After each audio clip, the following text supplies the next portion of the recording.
setelah kamu pertemuan marah dong pasti? Marah. Bagaimana responnya? Pertemuan hari Minggu itu Dok, saya pikir akan ada penyelesaian masalah. Karena korbannya bukan cuma satu, kita dikumpulin saat itu. Tapi ternyata malah diberikan edukasi Dok. Edukasi bagaimana mendidik anak yang baik. Edukasi bagaimana hal ini agar tidak terjadi.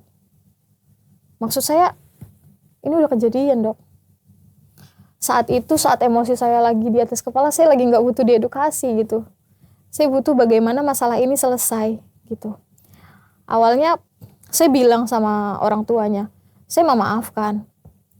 Karena saya tahu ekonominya mereka di bawah banget dan ibunya cuman kerja sebagai buruh cuci beberapa rumah. Jadi saya pikir dia gak punya waktu buat anaknya. Makanya anaknya jadi seperti ini. Tapi juga dia kan gak mau anaknya seperti ini. Saya berpikirnya seperti itu pada saat itu.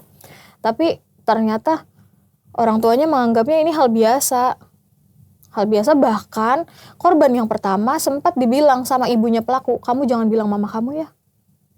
Ibunya pelaku udah tahu dan bilang itu. Ibunya pelaku tahu? Ibunya berarti pelaku tahu.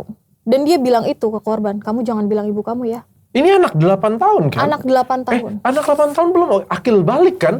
Belum.